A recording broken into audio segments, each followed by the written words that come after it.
Welcome to Conversations with a Wounded Healer. I'm your host, Sarah Bueno. I'm a psychotherapist, teacher, consultant, and most importantly, a wounded healer, living and working in Chicago, Illinois. On this show, I interview folks in a variety of healing professions, and we discuss the intersectional journey of healing self while caring for others. We're not just focused on individual healing, but also healing on the collective level from white supremacy, late-stage capitalism, and the patriarchy. Thanks for joining us.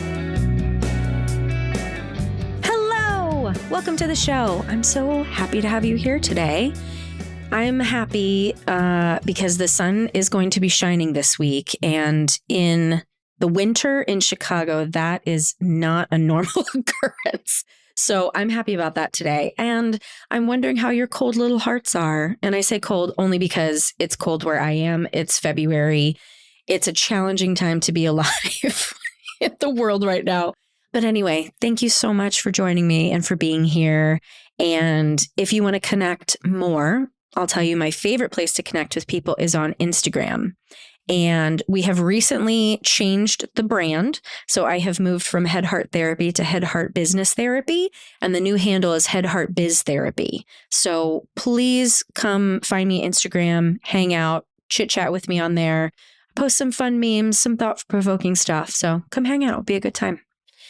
Speaking of thought-provoking stuff, so I have noticed about myself. Has anybody else noticed this about me? Not that you're thinking about me all the time, but just in listening back to some past episodes of myself, hearing myself speak out loud, I've realized, you know what, Sarah, you are kind of negative. And I was like, if I were to describe myself, I would not describe myself as a negative person. But I feel like a lot of what has come out of my mouth in the past year or so has been extremely negative.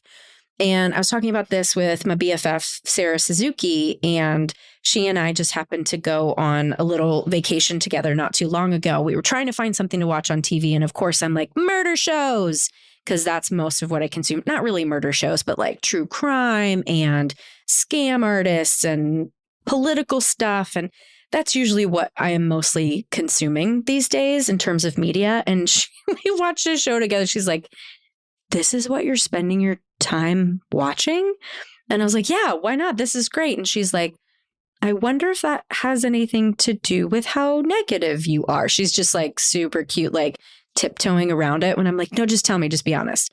So that got me thinking that I want to shift my relationship with what I'm consuming media wise. Because I used to consume mostly like healing content. And I don't know, I got away from that during the pandemic mostly, and then just started watching. There's just more terrible stuff on TV than there is good stuff. Let's be honest. But I listened to this podcast today. I probably mentioned this podcast before. It's an NPR podcast called Throughline.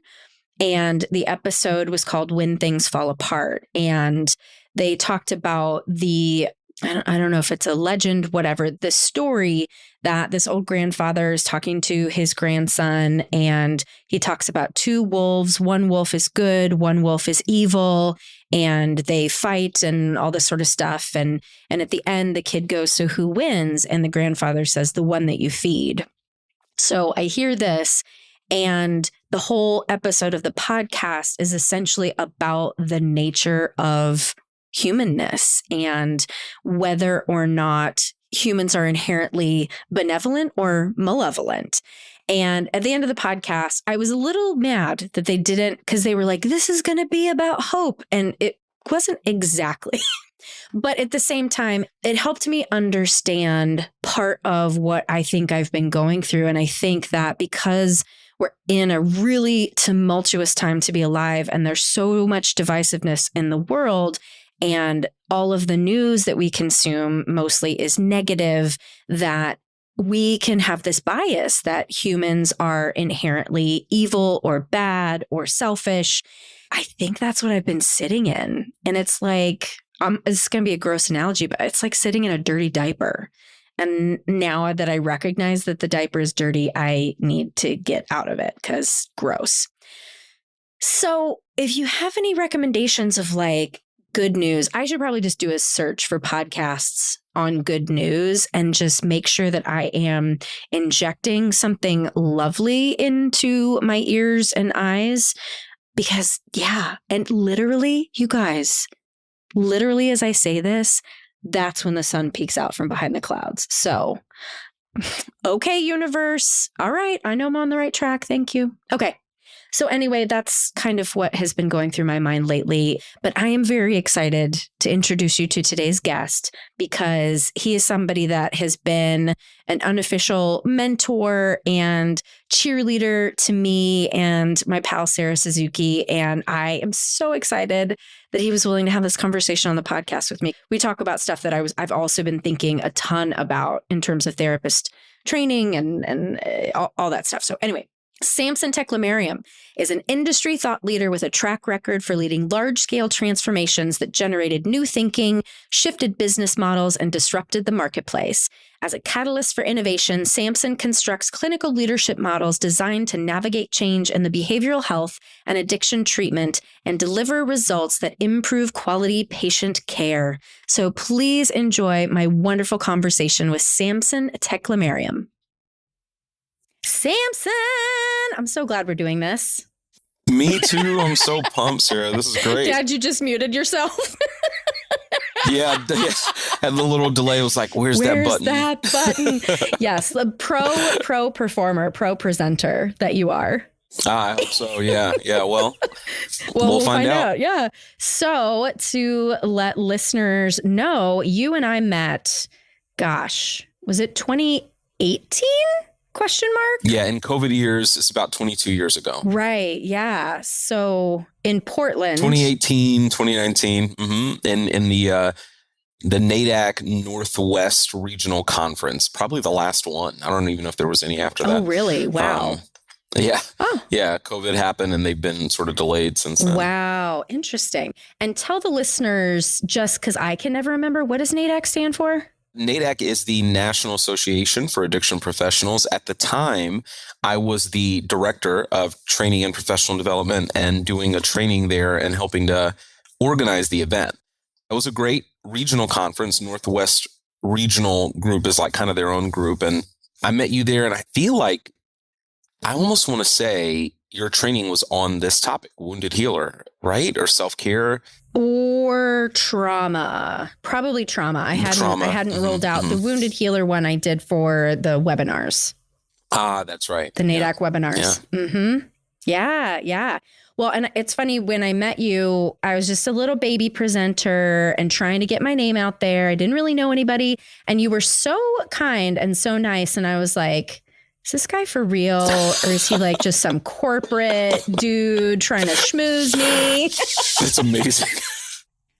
Yeah, you don't know. And you don't know. Yeah, that's right. You spend enough time in addiction circles, you got to be a little savvy about who you align yourself with. So so I was very glad when we got to know each other better. And then you brought on my buddy, Sarah Suzuki. And now we are affectionately known as the Sarahs, I guess, that's in the organization. That's right. You're in the in group. Our field has such a wide variety of presenters, academic, research presenters, experiential presenters, folks that are in recovery themselves, in addiction treatment, and also a professional. And yet I sometimes navigate the expert world looking for like normal people. So I'm right. I want to be able to make mistakes, fumble around, appreciate the research, but also find what really provides healing for people, and also look at the vacancies in research, the gaps in diversity. Exactly. And where things aren't necessarily evidence-based, even though they say they are. I enjoyed a lot of conversations with you around that and realized, I found someone who just thinks independently and is a normal person. Yay for yay for normal people that are weird, quote unquote. Yeah, exactly. Because weird is the new normal.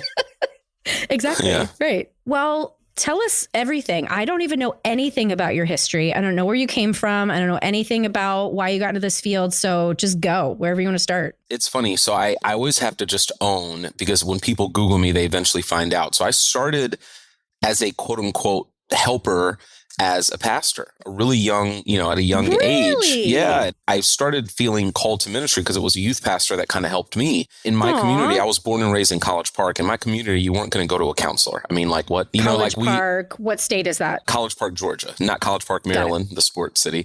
College Park, Georgia, where gang warfare was rampant in the early 90s and 80s.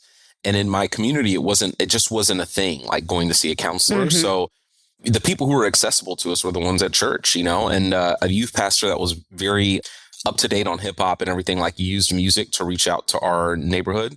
I love it. And help me find some stability and safety.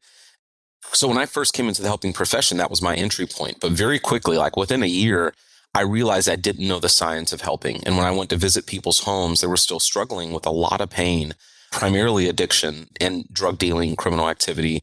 And they were doing it from a place of a lack of knowledge, but also severe pain, that was being passed down from generation to generation.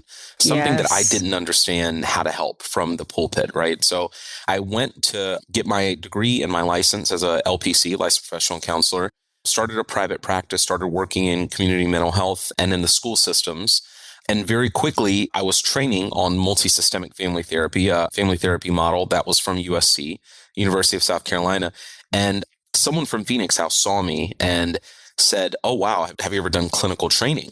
So that was my entry point to clinical training. I didn't even know what it was. I was an accidental trainer, And I came into Phoenix House Foundation, a national nonprofit, to do clinical training and build clinical training, mainly in our headquarters state, which was New York.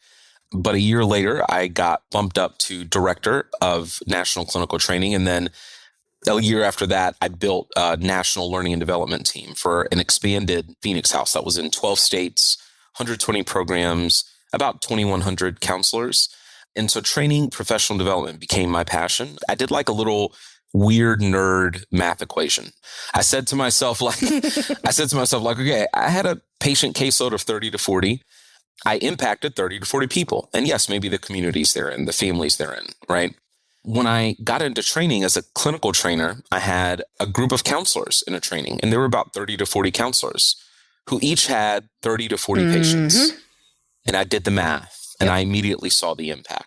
And so I became just as passionate about equipping healers to be more effective, more impactful, more accurate and precise in the work that they do as counselors as I was in working directly with patients. Every now and then I've had a caseload just to stay sharp, to stay fresh, and still work directly with people in need. But there's nothing like equipping the helpers. There's nothing like it, right? And so that's sort of been my lane, I would say, in the last maybe 10 years, has been in the learning and development clinical training space. From NADAC as Director of Training Professional Development, now I'm with BHG Behavioral Health Group, mainly in dealing with the opioid epidemic, using MAT. Vice President of Clinical Services today for Behavioral Health Group, and building clinical systems, clinical processes, and still delivering clinical trainings in a variety of ways to equip the field to be more precise in the care we deliver. You are very good at your elevator pitch. In our field, it's like, what do you always get asked? Like, what do you do? Yeah. Counselor? Like, what do you, I guess nowadays when people think LPC or a counselor, they see you like almost doing like yoga and like mindfulness therapy at the same time. I guess that's what jumps in their mind, Interesting. Maybe 10 years ago, it was me sitting in a chair and someone else laying on a couch, right.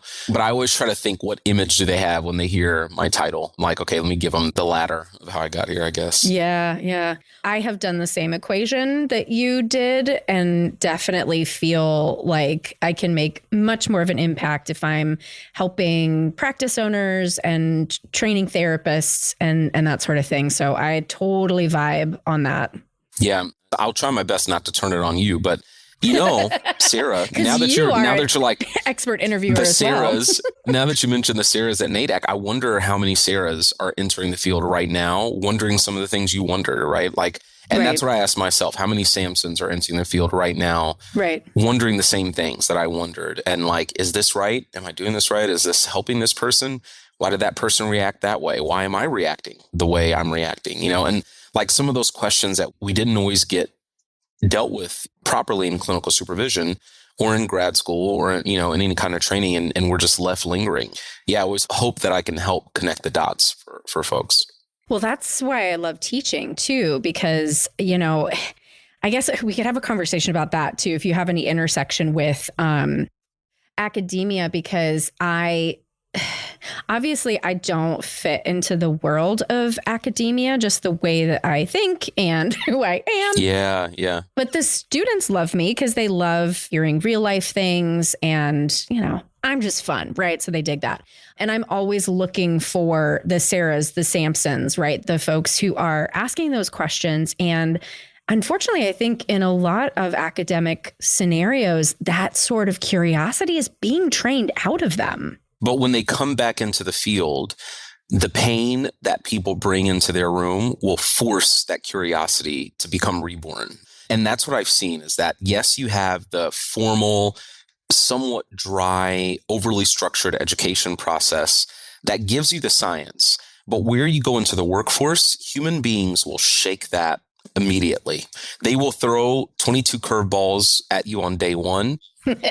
And they will not stop, And so there is the science and the art of the work we do. I also haven't built quite a stable bridge yet. I network a lot with academic partners, but I am not in that space. Mm-hmm. And it's probably the same reason as you. I don't think that way. Yeah. We're in an age now where I know you're going to hear a lot of it in 2023, but alternatives towards education, credentialing, and certification is becoming a mainstay. It's no longer like this weird thing spoken about in the dark corners. Like people are being hired over others just by having some random experience and credential, and then they've built their mastery maybe in a non-traditional manner, but yet they know more, know? And we've also resolved a workforce challenge in the helping field. We had a massive workforce dilemma this past 2 years where we could not find enough counselors to treat the people who needed to be treated, right? And so we've resolved that in many areas through the certified peer recovery model and getting peers in recovery to step in. And they're not providing therapy per se, but they're helping to navigate the system of care that honestly, I don't know how to navigate as well as they do because they just came out of it. Because they just came out of it, yeah. Right. So they're actually more experienced in a non-traditional way at navigating the system of care that has evolved massively in the last 2 years. They know more. They are the expert in navigating that system, in helping people get to where they need to get and speak to who they need to speak to and fill out whatever financial aid application. There are so many things I would have missed if I don't have these peers. So they've been an incredible enhancement to the addiction workforce and helped to resolve the disparity between the people in need and the people who can help them. I don't know how I got off on that tangent, though. I forgot what you asked. I don't care. It's totally fine. Okay. We tangent here all over the place. Nice. Like, where do all we right. start? Who cares?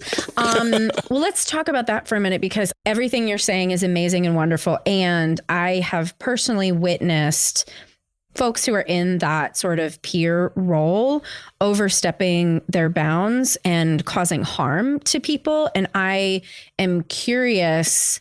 I'm guessing that it shakes out that this whole peer recovery support does more good than harm. I'm guessing that. Without a doubt. Yeah. It just needs more regulation, more supervision, like all fields. I mean, could you imagine a counselor that is in a state where they just had to complete 800 hours to prescribe medication, which, by the way, that exists. I won't tell you what state, but there's about 400 hours that they complete and they can actually get a waiver or certificate to prescribe mental health related medications. And can you imagine if that counselor goes to one of the other many states where that's ridiculous and they try to prescribe and they get a ethical violation or their license gets removed or even worse, imprisoned, for malpractice. Mm-hmm. So I think that question you have about a peer, we need to look at them in the lens of every workforce, right? Like how hard is it to stay in our scope of practice and to keep those boundaries up?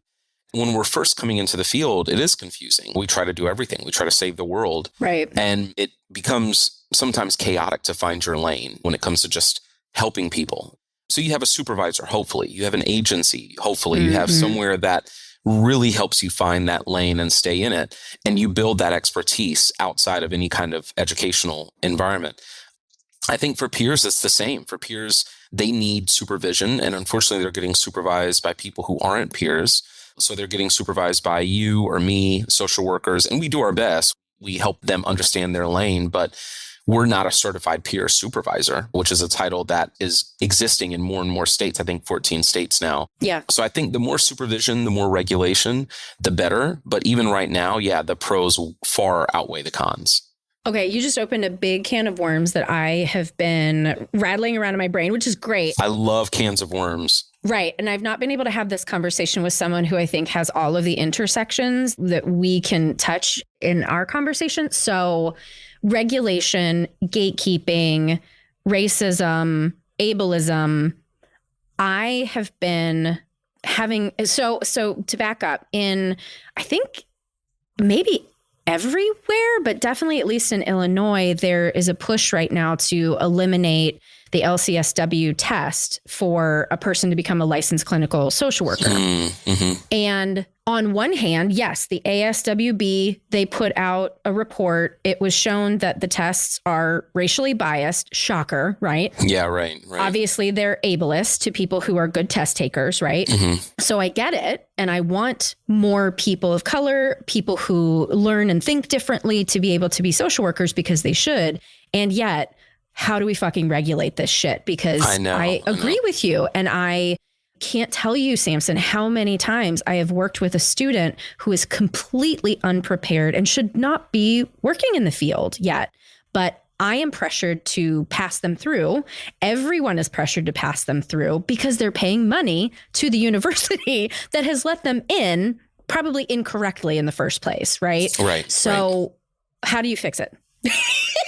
Yeah, I know. It's so hard. And like, I don't think that I'm the one actually to speak on that. What? I'll give you some thoughts, but It's definitely not like my expertise, But what I'll say is some system is better than no system.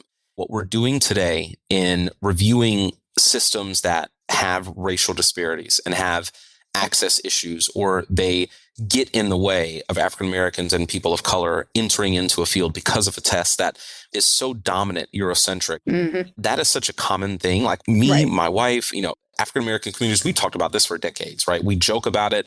It's just something we've almost gotten like numb to, And especially, we're talking about our profession, the ASWB. Oh my God, Sarah, don't even get into the teacher workspace. Like what teachers have to go through to become a teacher, the certification exam and the amount of times they have to take it, it is brutal. And it blocks the most gifted teachers from being in front of kids who really need them.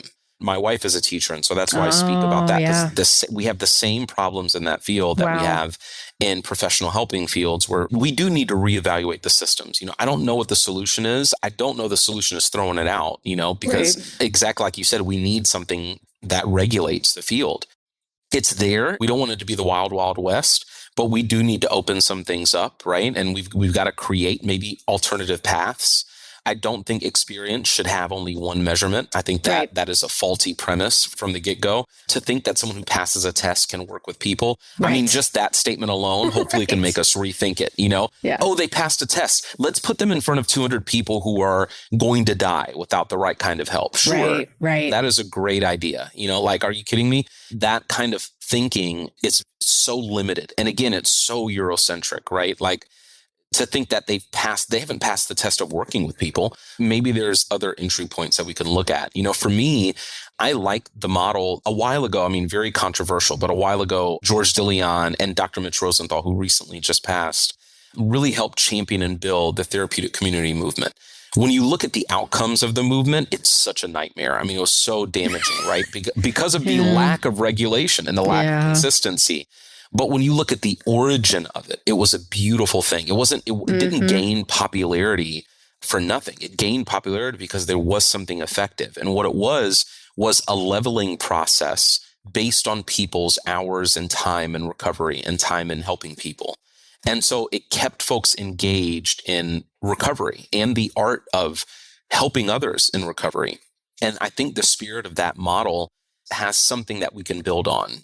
In a lot of fields, when someone's worked for 1 year or they put in 200 hours, of helping people, they may have not been doing it with the right license or credential, but now they've got experience. Now you tell me, is that person more or less experienced than the test taker who passed the test and has 0 hours working with that same group of people, right? Yep. I think we really have to examine how we measure competency, how we measure confidence and expertise.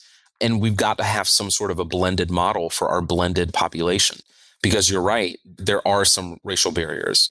Well, and what I see happening now too is people who like somebody, I saw this at a podcast conference last year that this girl was like, yeah, I got sober and now I'm a sober coach. So they're like bypassing and just becoming a coach, right? And starting a podcast and like doing all these things. And I mean, it's wonderful that we all have free speech and everybody can have a podcast if they want to. And on the same token, who knows what work this gal was doing in order to be prepared to really support this population. Like there's so many ways to bypass. And I guess the other thing is like our American capitalistic, linearly driven culture wants everything to be scalable, wants everything to be reproducible, when what we're talking about is the art of being with people. And there is no way that you can just teach that by taking a test. There's no way that you can scale that appropriately.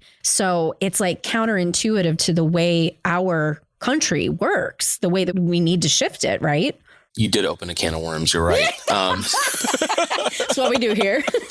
Yeah, it's like not to knock the competing industries, right? But I am very specific to say certified peer recovery specialists.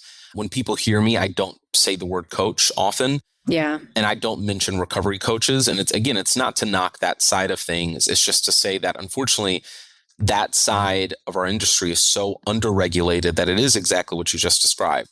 Jeff Saturday, coach of Indianapolis Colts, is showing us this season that an awesome rock star player does not mean you're an awesome rock star coach. It's the same thing in regular workspace, right? I mean, how many times do we see someone get promoted to a manager who only prove that they manage themselves really well?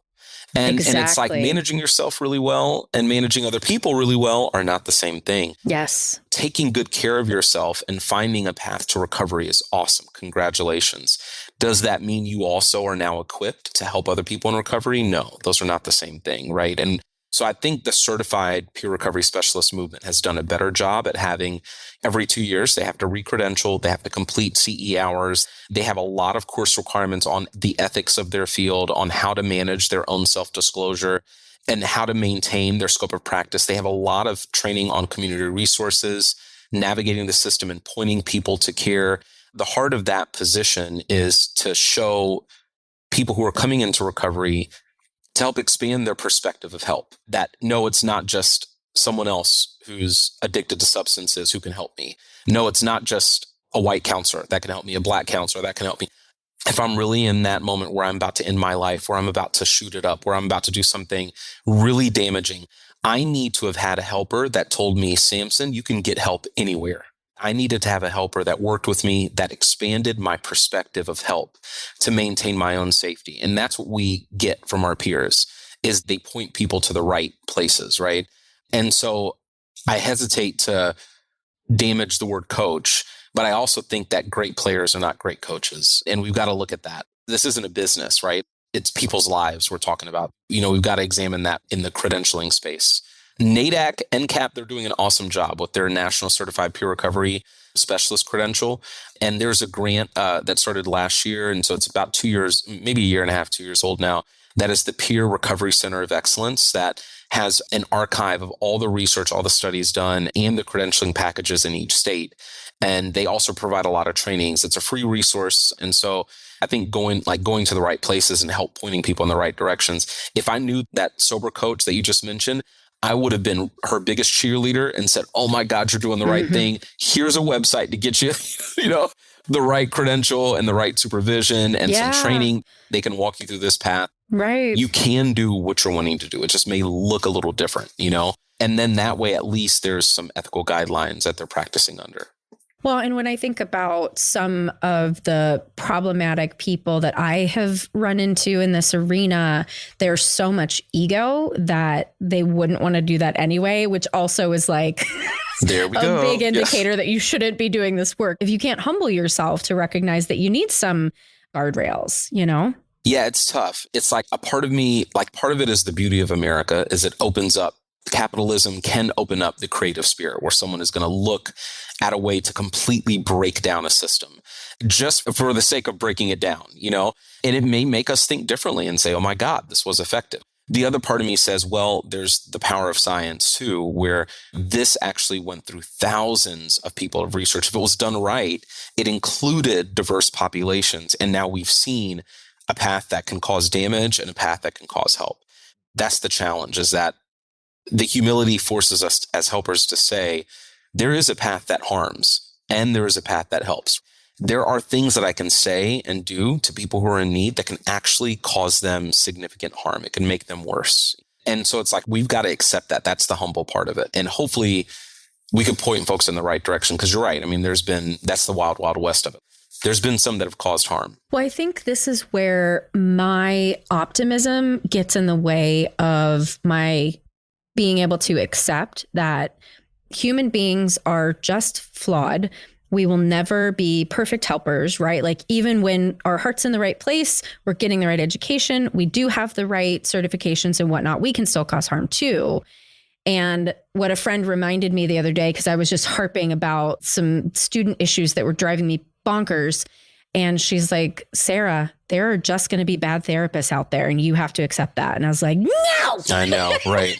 I have this idealist picture, this dream that really all therapists and counselors and peer specialists, right, whoever has somebody else's life in their hands is actually like doing the work and really showing up in a very authentic and humble and intelligent way. And that's just not reality. That's right. Yeah. It's more like flawed people helping flawed people.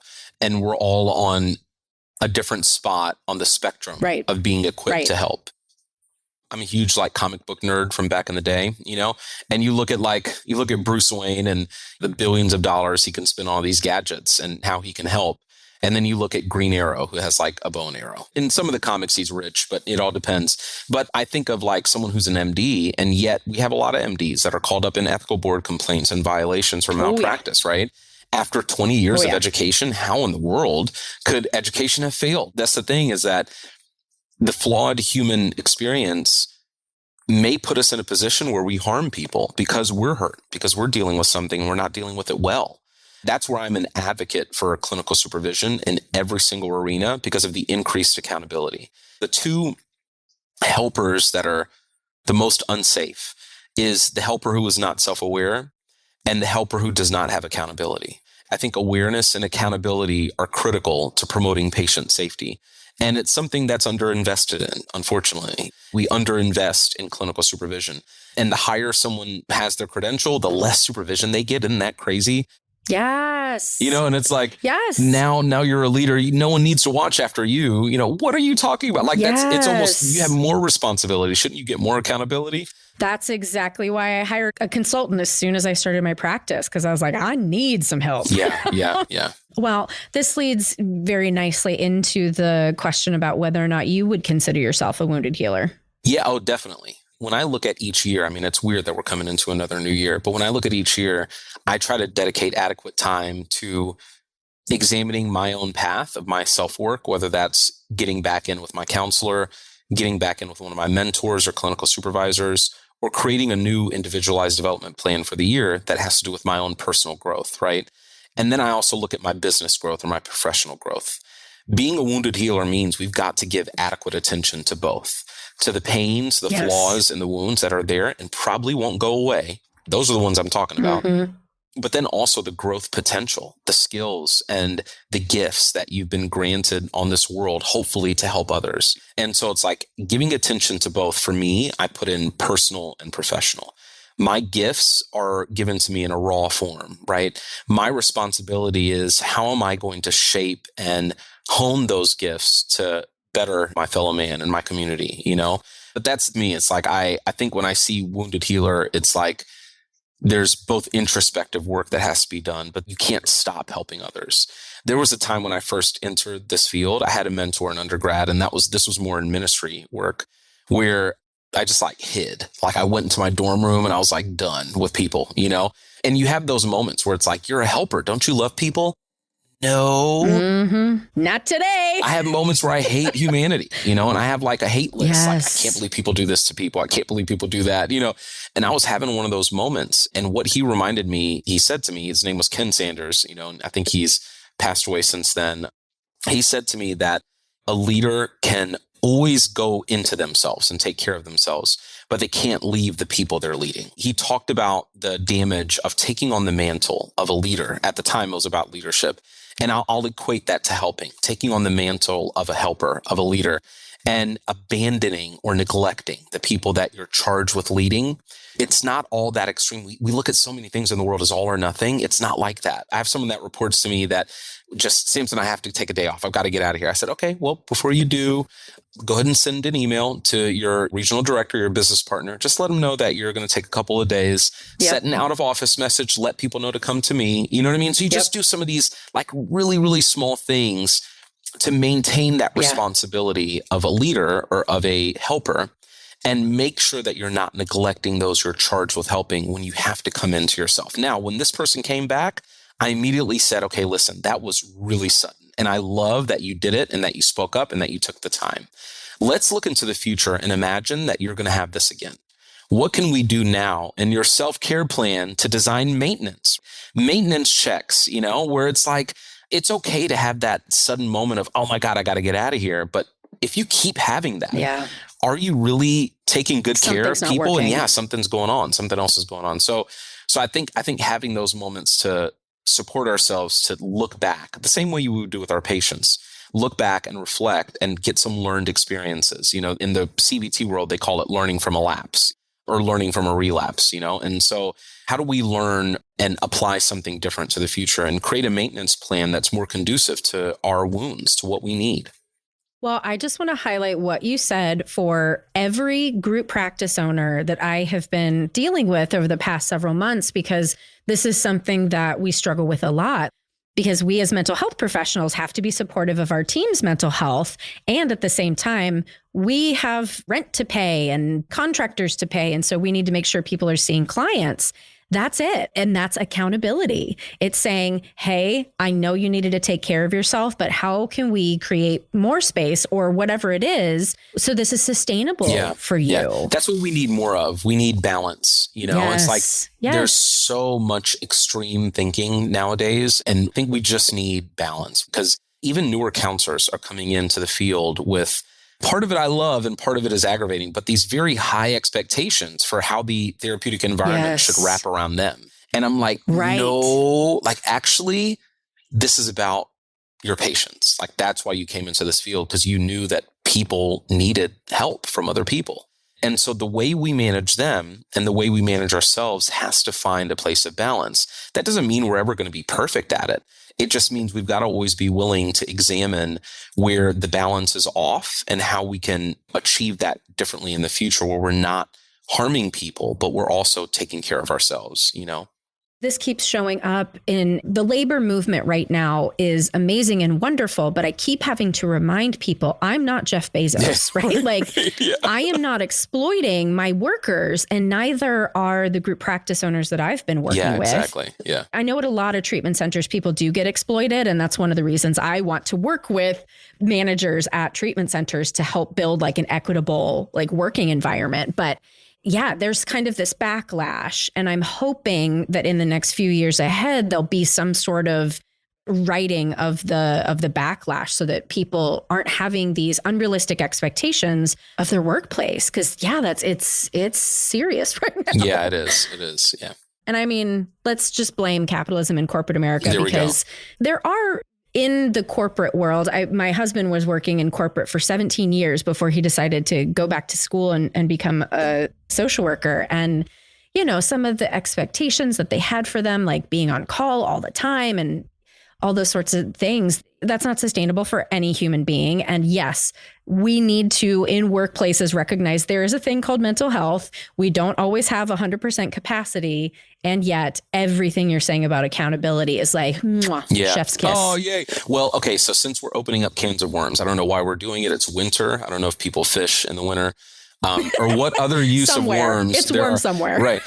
But since we're open, let's go deeper with this topic. All right. Let's do it. So here's the thing. We are now increasingly accepting federal dollars for care for communities. We're becoming certified CMS workers in a way by applying for Medicaid or Medicare funding for addiction and mental health treatment. We just got an awesome Parity Act passed this direction of managed Medicaid or Medicare supporting treatment is way, way, way farther than we thought. I mean, we're at a place now where most agencies at least have 40 to 60% of their patients still receiving treatment under Medicaid or Medicare. That means there are taxpayer dollars being used for the care we are delivering, which means there are increased accountability measures and responsibility, because you're not just dealing with that patient and with that patient's dollars. Right. You're not just dealing with the Sarah Buenos or Samsons or the managers of the world. You're dealing with a federal taxpayer whose money is being used for the care of someone who has been deemed in need of care and that they deserve the care that they need, right? So now that money being used is going to be regulated. And they are going to wonder, hold on, what are you talking about in there? They're going to want to know, are you having a conversation with mom? Is this something that someone could have gotten at an NA meeting across the street at the YMCA basement? Or is this actually a valuable encounter with a licensed credentialed helper? How are you demonstrating that to them through your documentation, through how you're caring for the patient, through how your hours are managed? And yes, there are business models and corporate models of productivity, of using data to see where your hours are going, where your time is going. That's going to start trickling into our system of care, because people are going to want to know, what in the world are we doing with these patients? And rightfully so. If their money are being used, shouldn't they be entitled to want to report that out?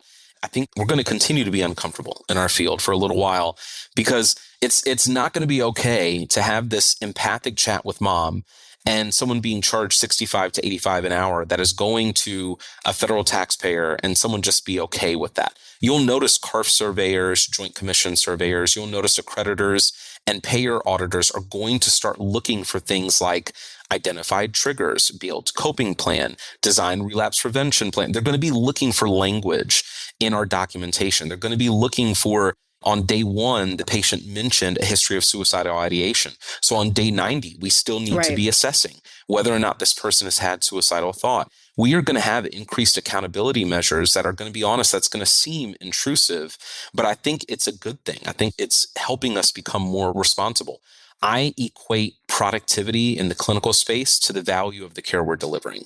I think we want our care to be valuable. I don't want us to fight it as counselors. We have to embrace it. And we're going to have to embrace concepts like what you mentioned, that you may need to be professional and take care of yourself, not one or the other. Right. I have a 5-year-old and an 8-year-old in the house, right? If I'm stressed, is it responsible for me to just say, oh, forget this crap. You guys turn the TV on, I'm leaving the house. And I'm gone for 6 hours, That's not responsible. Those two individuals at that age, they cannot just take care of themselves in the house by themselves with no adult.